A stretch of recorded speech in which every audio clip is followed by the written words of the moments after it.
Tune in to Sports 360 with Ahmed Hamad. Pakistan super league के 16वें match में Quetta Gladiators ने Karachi Kings को 5 विकेटों से शिकस्त दे दी। जी हां, कराची किंग जिसके पास सुनहरी मौका था कि 5वीं से चौथी पोजीशन पे आ जाती ये मैच जीत के, क्योंकि उसने इस्लामाबाद यूनाइटेड के मुकाबले में एक मैच कम खेला था। उसने 4 मैच खेलकर 4 पॉइंट हासिल किए थे। इस्लामाबाद यूनाइटेड ने 5 मैच खेलकर 4 पॉइंट हासिल किए थे। लेकिन कल अपने 5वें मैच में कराची किंग्स को कोयटा ग्लैडिएटर्स के खिलाफ 5 विकेटों से शिकस्त का सामना करना पड़ा। कोयटा ग्लैडिएटर्स ने टॉस जीतकर पहले फील्डिंग करने का फैसला किया, यानी कि कराची किंग्स को पहले बैटिंग की दावत दी। तो कराची किंग का आगाज़ जो है इंतहाई, मैं कहूँगा कि मायूस कुन। कैप्टन शान मसूद के बारे में बार बार कहा जा रहा है कि ये फॉर्मेट T20 फॉर्मेट, जिसको हम शॉर्टर फॉर्मेट ऑफ क्रिकेट कहते हैं, ये इनको बिल्कुल भी सूट नहीं करता। ये प्रॉपर क्रिकेट खेलते हैं, टेस्ट क्रिकेट खेलते हैं और टाइम बहुत लेते हैं, अपने हिसाब से इनिंग को पेश करते हैं। लेकिन यहाँ क्योंकि बहुत जल्दी फैसले करने होते हैं और आपको पावर प्ले में, एज एन ओपनर वो बैटिंग करते हैं, तो पावर प्ले में तेज़ बैटिंग का आगाज़ करना होता है, जो कि उनके बस की बात नज़र नहीं आ रही। Captain leading from the front और वो भी ओपन कर रहे हो और ना डिलीवर कर रहे हो, तो बाकी मैं कहूँगा कि नीचे रिफ्लेक्ट होता है बाकी बैटिंग पे। सिर्फ 3 गेंदों का सामना किया, 2 के स्कोर पे इनको अकील हुसैन ने क्लीन बोल्ड किया और ये इस मैच की तीसरी बॉल थी, यानी कि पहले ही ओवर में। दूसरी विकेट उसके बाद से आप देख सकते हैं कि 59 रन्स की पार्टनरशिप हुई और इस 59 रन्स की पार्टनरशिप में टिम साइफर्ट और जेम विंस के दरमियान हुई। और लेकिन दूसरी विकेट जो है वो 61 के स्कोर पे गिरी और आउट होने वाले बैट्समैन टिम साइफर्ट है, जिनका ताल्लुक न्यूजीलैंड से है। इन्होंने 21 रन बनाए 11 गेंदों पे, 2 चौकों और 1 छक्के की मदद से 190 के स्ट्राइक रेट के साथ। लेकिन उस्मान तारिक ज़बरदस्त बॉलिंग, बैक टू बैक इन्होंने लेग बिफोर आउट किया, पहले टिम साइफर्ट को 21 के स्कोर पे और फिर उसके बाद जब इनकी टीम का टोटल जो है वो 64 ही था और 7वें ओवर का खेल था, जेम विंस को इन्होंने इनको भी लेग बिफोर ही आउट किया और जेम विंस 37 रन बनाने के बाद आउट हुए। 25 गेंदों का सामना किया, 8 चौके इनकी इनिंग में भी शामिल थे। जहां टिम साइफर्ट का स्ट्राइक रेट 190 था, वहाँ जेम विंस का स्ट्राइक रेट 148 था। लेकिन सबसे ज़्यादा मायूसी इनको हुई, शोएब मलिक पे बहुत ज़्यादा हैविली रिलाई करते हैं कि वो ऐसे एक्सपीरियंस प्लेयर हैं कि इस किस्म की सिचुएशन में अपनी टीम को बाहर भी निकालते हैं और फिनिश करते हैं एक अच्छा टारगेट। लेकिन पिछले 3 मैचेस से नज़र आ रहा है कि शोएब मलिक भी बहैसियत बैट्समैन को इतनी अच्छी परफॉर्मेंस दे नहीं पा रहे और आउट होने वाले चौथे बैट्समैन शोएब मलिक, जब इनकी टीम का टोटल 103 पे पहुंचा और 13वें ओवर का खेल जारी था, तब शोएब मलिक सिर्फ 12 रन बनाने के बाद आउट हुए। 20 गेंदों का सामना किया, कोई चौका ना लगा सके और इनका कैच पकड़ा जेसन रॉय ने, बॉलर थे अबरार अहमद। और उसके साथ साथ देखा जाए तो 5वीं विकेट जहाँ 103 पे चौथी विकेट गिरी, तो 5 विकेट मजीद 10 रन के इजाफे के बाद मोहम्मद नवाज़ आउट हो गए। मोहम्मद नवाज़ ने 19 गेंदों पे 4 चौके ज़रूर लगाए, 147 के स्ट्राइक रेट के साथ 28 रन बनाए। लेकिन जब इनकी टीम का टोटल 14वें ओवर में 113 पहुंचा, तो मोहम्मद नवाज़ आउट होकर वापस पवेलियन, जी हाँ, 28 रन बना के आउट हुए। कैच पकड़ा अबरार अहमद ने, बॉलर एक मरतबा फिर अकील हुसैन ही थे। और इसके साथ साथ जब छठी विकेट देखी जाए तो 134 पे कैरन पोलार्ड पिछले 2 मैचेस में बड़ी ज़बरदस्त परफॉर्मेंस देते रहे। लेकिन यहाँ हमने देखा कि कैरन पोलार्ड सिर्फ 13 के स्कोर पे क्लीन बोल्ड कर दिया अबरार अहमद ने। पिकनिक है, मिस्ट्री स्पिनर है, ऑब्वियसली कौन सा बॉल लेग ब्रेक कर रहे हैं, कौन सा ऑफ ब्रेक कर रहे हैं, कौन सा कैरम बॉल कर रहे हैं, ये सारी चीज़ें बैट्समैन के माइंड के पीछे चल रहा होता है और वो बैट्समैन जो इनको नहीं खेले होंगे उनके लिए बड़ा मुश्किल होता है इनको हैंड टैकल करना। और वही हमने देखा 10 गेंदें ज़रूर खेली, 1 छक्का इसमें शामिल है, इसके बावजूद सिर्फ 13 रन बनाकर आउट हो गए कैरन पोलार्ड। उसके बाद से 7वीं विकेट देखी जाए, हसन अली सिर्फ 2 रन बना सके, फिर टेल आ जाती है, टेल से कोई इतनी एक्सपेक्टेशन नहीं है। 2 रन बना के आउट हुए हसन अली और 70वें ओवर का खेल जारी था, 136 के स्कोर पे ये 7वीं विकेट गिरी और 8वीं विकेट जो है 138, मजीद 2 रन के इजाफे के बाद 8वीं विकेट इरफान खान न्याजी, जो जिसका मैंने कहा ना पिछले 2 मैच में कैरन पोलार्ड ने बहुत अच्छा परफॉर्म किया है, वहाँ इरफान खान ने भी बहुत अच्छा परफॉर्म किया था। 10 गेंदों पर 15 रन बनाए, 1 चौका और 1 छक्का इनकी इनिंग में शामिल था, 150 का स्ट्राइक रेट। लेकिन इनका कैच पकड़ा जेसन रॉय ने, बॉलर थे मोहम्मद वसीम जूनियर और ये 8वीं विकेट गिरी 18वें ओवर में। इसके बाद अनवर अली, 2006 का वर्ल्ड कप, या आपको श्रीलंका के खिलाफ यूएई में इनकी एक इनिंग याद होगी। पोटेंशियल है, लेकिन वही बात है ना, हमारे प्लेयर एक आध इनिंग ही खेलते हैं और फिर आपको बाकी करियर में उनका इस इनिंग का इंतजार करना पड़ता है। 14 गेंदों पर 1 चौके और 2 छक्के की मदद से 25 कीमती रन की नाकाबिले शिकस्त इनिंग खेली 178 के स्ट्राइक रेट के साथ। और जाहिद महमूद जो है वो नॉट आउट रहे, उन्होंने 3 रन बनाए। तो इस तरह इनकी टीम मुकर्रर 20 ओवर्स में 8.25 की औसत से 8 विकेटों के नुकसान पर 165 रन बना सकी। जी हाँ, कोई ज़्यादा रन नहीं है। और छक्के अगर आपको बताऊं तो आपको नज़र आएगा टोटल 5 छक्के इनकी टीम ने लगाए।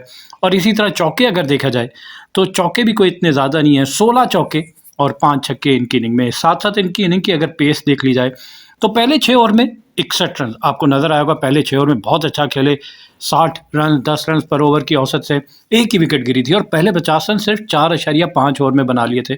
ऑल्दो के 2 के स्कोर पे कैप्टन शान मसूद आउट हो गए थे, लेकिन जेम विंस और टिम साइफर्ट ने काउंटर अटैक किया और 4.5 ओवर में 50 रन बना लिए। इस दौरान दूसरी विकेट की पार्टनरशिप जो कि 50 रन की थी, सिर्फ 26 गेंदों पे टिम साइफर्ट ने 15 और जेम विंस एग्रेसर का रोल अदा कर रहे थे, इन्होंने 35 रन बनाए। और फिर साथ साथ आपको ये बताते चलें कि इन्होंने 11वें ओवर के बाद स्ट्रेटेजिक टाइम आउट लिया, तो इनका स्कोर था 93, 3 विकेटों के नुकसान पर।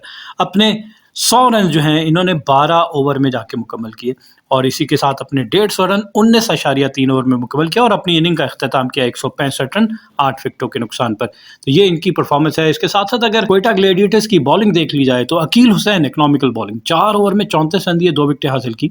सुहेल खान मैं कहूँगा कि आखिरी दौर में इनकी काफ़ी एक्सपेंसिव साबित हुए, 4 ओवर में 36 रन दिए, कोई विकेट हासिल ना कर पाए। अबरार अहमद 4 ओवर में 31 रन दिए और 3 विकेटें हासिल की। मोहम्मद वसीम जूनियर फिर रन अगर कॉलम देखा जाए इकॉनमी का तो बहुत ज़्यादा है, 11.5 से पर महंगे साबित हुए, 4 ओवर में 46 रन दिए, 1 विकेट हासिल की। और उस्मान तारिक मैं कहूँगा कि कहाँ थे ये इतने दिन से, ज़बरदस्त लेग स्पिन और 4 ओवर में सिर्फ 16 रन देकर 2 विकेटें हासिल की और 4 ओवर में 16 में 4 वाइड बॉल भी हैं। तो अगर आप बैट से देखें इनको रन जो कंसीड हुए वो सिर्फ 12 रन इन्होंने दिए।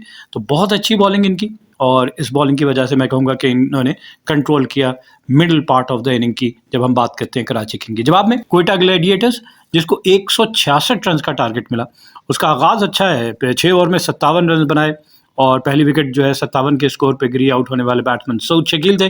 कैच पकड़ा इरफान खान न्याजी ने, बॉलर थे हसन अली। 20 गेंदों पे 4 चौकों की मदद से 24 रन बनाए और फिर उसके बाद से दूसरी विकेट 70 के स्कोर पे गिरी। ख्वाजा नाफे एक ही इनिंग खेले, वो फिर वही इशू आ जाता है हमारे इन यंगस्टर्स का कि आप अपना पोटेंशियल ज़रूर शो करते हैं लेकिन फिर वो कैरेड अवे हो जाते हैं। वो वही आपके दिमाग में होती है कि एक इनिंग तो मैंने खेल दी है, अब इसी अंदाज से हमेशा खेलूंगा। कंडीशन को देख कर खेलना होता है, ये नहीं कि कंडीशन आपके बैटिंग के लिए साजगार ना हो लेकिन आपने क्योंकि एक अच्छी इनिंग खेली है आप कहेंगे मैं उसी अंदाज से खेलूंगा। 2 रन बनाए और आउट हो गए। कैच पकड़ा इरफान खान न्याजी ने, बॉलर थे right arm leg spinner Zahid Mahmood. तो 8.2 ओवर में 70 के स्कोर पे ये दूसरी विकेट गिर गई क्वेटा ग्लैडिएटर्स की और फिर 75 5 रन मजीद बढ़े। तो सरफराज अहमद से भी बैटिंग में बिल्कुल रन नहीं हो रहे, ये भी सिर्फ 3 रन बनाने के बाद आउट हुए। इनका कैच पकड़ा टिम साइफर्ट, विकेट कीपर ने, बॉलर थे हसन अली और फिर चौथी विकेट जो है वो 89 के स्कोर पे गिरी। 12वें ओवर में जेसन रॉय ओपनर आउट हुए 89 के स्कोर पे, लेकिन उससे पहले अपनी निफ सेंचुरी ज़रूर मुकम्मल कर ली थी। 31 गेंदों पे 2 चौकों और 4 छक्कों की मदद से 52 रन बनाए, 167 का इनका स्ट्राइक रेट और शोएब मलिक ने इनको कॉटन बोल्ड आउट किया। तो कीमती विकेट शोएब मलिक के हिस्से में आई। और फिर उसके बाद से अगर देखा जाए तो 5वीं विकेट कैप्टन है क्वेटा ग्लैडिएटर्स के रायली रूसो, वो 13वें ओवर में आउट हुए और रायली रूसो एक और मैं कहूँगा कि डिसअपॉइंटिंग उनके पॉइंट ऑफ व्यू से कि नहीं रन बन रहे उनसे, 6 रन बनाने के बाद आउट हुए और राइट एम लेग स्पिनर के अगेंस्ट ही कैच इस मरतबा फिर इरफान खान न्याजी ने पकड़ा और बॉलर जाहिद महमूद थे। तो ये तो हो गई विकेट, लेकिन एंड में शरफेन रदरफोर्ड जब मैच हाथ से निकल रहा था तो क्या ज़बरदस्त इनिंग खेली, 6 छक्के लगा दिए इन्होंने 31 गेंदों पर 58 रन, जिसमें 1 चौका 6 छक्के 187 का स्ट्राइक रेट और नामुमकिन को मुमकिन करके दिखा। और साथ साथ इनके हमवतन अकील हुसैन, इन दोनों का ताल्लुक वेस्ट इंडीज़ से, उन्होंने 17 गेंदों पर 1 चौका और 1 छक्का लगाया और 22 रन की नाकाबिले शिकस्त नहीं खेली। तो इस तरह इन्होंने पूरे 20 ओवर आखिरी गेंद पर मैच को अपने टीम के हक में किया। 159 रन बनाए 5 विकेटों के नुकसान पर, 8.45 की औसत से।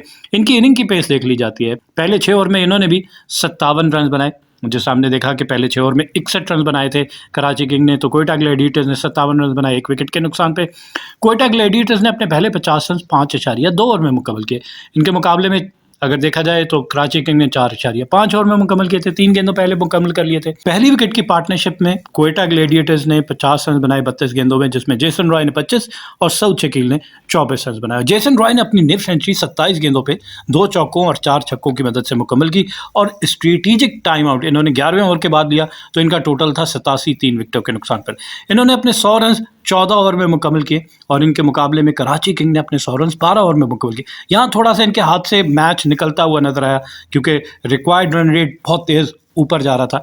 और 6ठी विकेट की पार्टनरशिप में 50 रन 33 गेंदों पे, जिसमें ये वो पार्टनरशिप है जिनको मैच में वापस लेकर आई। शरफेन रदरफोर्ड और अकील हुसैन। 33 गेंदों पे 50, जिसमें शरफेन रदरफोर्ड के छक्के आपको नजर आ रहे होंगे। 30 रन इन्होंने बनाए और अकील हुसैन ने 20 रन बनाए और 150 रन इन्होंने 18.4 ओवर में मुकम्मल किए। और इस दौरान शरफेन रदरफोर्ड ने अपनी निफ्ट सेंचुरी 27 गेंदों पे 6 छक्कों की मदद से मुकम्मल की। जनाब, ये भरपूर परफॉर्मेंस थी।